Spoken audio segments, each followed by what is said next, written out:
In today's video, we want to talk a little bit about the story of Call of Duty Black Ops 6, and not in theories or describing it or any of that stuff. I want to talk about what some of you guys thought about it, and really the marketing surrounding Black Ops 6 was around real world figures. We saw Bill Clinton, we saw Saddam Hussein, we saw Margaret Thatcher, who I'm not even going to pretend that I know who she is, but she was the prime minister from 1975 to 1990 in the United Kingdom. Now, those three people were prominently shown in the trailer or teaser trailer for Black Ops 6. And then we got this crazy marketing campaign around The Truth Lies, and you saw the Mount Rushmore of presidents, and we moved towards the release of Black Ops 6, and we start getting this podcast from the creators of Black Ops 6, and they're talking about Alex Mason, and they're talking about the flashbacks of 1989 and how we're gonna get answers and things of that nature. So a lot of the marketing was around the politics, about the flashbacks of 1989, the answers that we were gonna get, the truth lies, question everything that we know, all this stuff. And I, on a personal level, expected a grounded story. For some reason, I expected something similar to Modern Warfare 2019. I thought it was going to be like realistic, grounded, but it was going to have a big hint of espionage.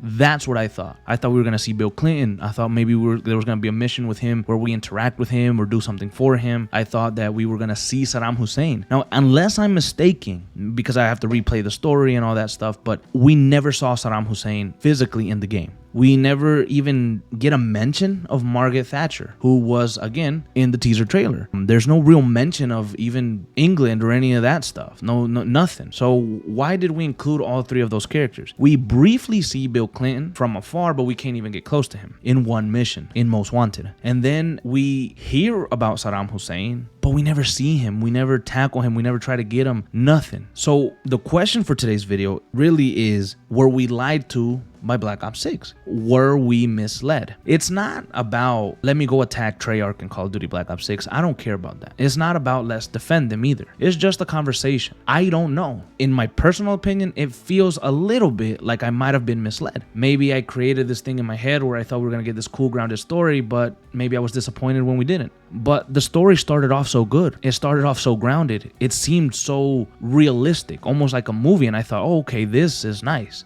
But then you hit a point at some point between the middle of the game where it kind of throws all that out the window and it goes to like hyper sci-fi. And you start seeing the zombies and the mannequins and the hallucinations and the brainwashing and all that shit again. And we've seen it so much with Black Ops. I don't know that I want to say that I was misled, but the marketing pointed towards a direction that ultimately I don't think the game went. Now, what sparked this conversation for me was a comment by Error000. And he says, "This story feels kind of meh to me. I didn't have high expectations, but with all the marketing around presidents, Saddam Hussein, conspiracies, and a secret organization within the CIA, I was expecting some real answers, especially to those Black Ops 2 flashbacks, but we didn't really get much." So that comment particularly sparked this conversation for me. I mean, I think he's right. I think Error hit it right on the money. It didn't answer the questions that a lot of fans thought they were going to answer. There was a comment by this one commenter, and I cannot remember his name, so I apologize, but he said, "The story answered one question and it asked 20 more." And it's true. It didn't necessarily answer the question of what happened in Panama or who the exact Mo was. We can assume that it was Jane Harrow, but we don't know for certain. We also don't know about Pantheon now, and we don't know about Case, and we don't know about Jackson Kane. And so, yes, it did ask a lot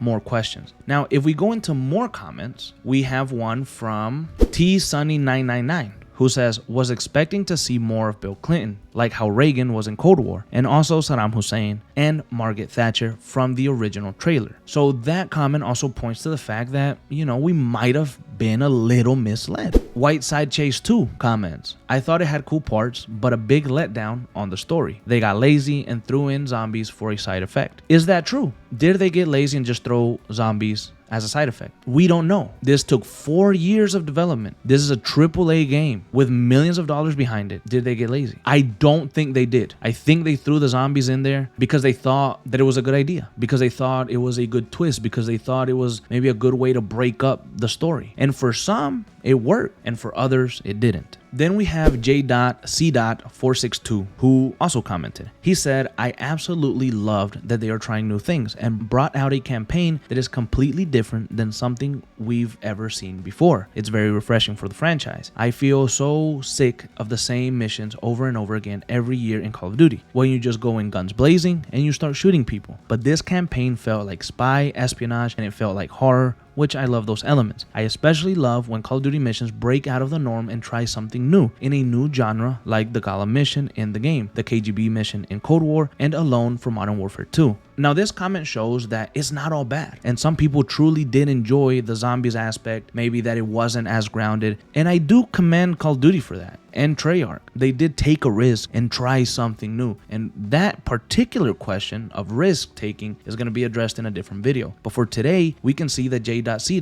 really enjoyed the campaign for everything that it was. So the misleading part, again, is a personal opinion. It's a personal thing. But then it can go back to bad again, with Epic Dude 1157 saying that this is the first Call of Duty campaign that he ever just abandoned. And I think it was because of the zombies aspect. You know, it kind of threw him completely off. And another comment that we have here is from Sun Warrior, who's very vocal on the channel. He's always commenting what he thinks, and he says that he just believes that the campaign was unrealistic and that maybe it has to do with Warzone and why some things weren't addressed the way that they should have been addressed. And he also talked about how the brainwashing and hallucination has really been beaten down to the ground, which I can kind of agree with that, to be quite honest. I mean, if we're always going to get a Black Ops game and it's always going to revolve around the same thing, which is brainwashing and a voiceless character, then I guess we know what the next few Call of Duties are going to be about. And then to end it here with what you guys think, we have a comment from 49 Health. He says, I thought it was a top 5 campaign throughout like half of the campaign, and I was waiting for some really cool shit to happen or the big reveal or whatever it was, but it just never happened. It ended and I was like, okay, I just wasted 8 hours for nothing. And I think he hit it like how I would have hit it, because it felt the same way. When the game started, I thought, holy shit, I'm in for a ride. And then I realized that I wasn't. But I do think the question of were we misled, were we lied to, is too complicated to answer in yes or no. You know, was it their intention to do that? I don't think so. I think that they tried to market it in a cool way, which was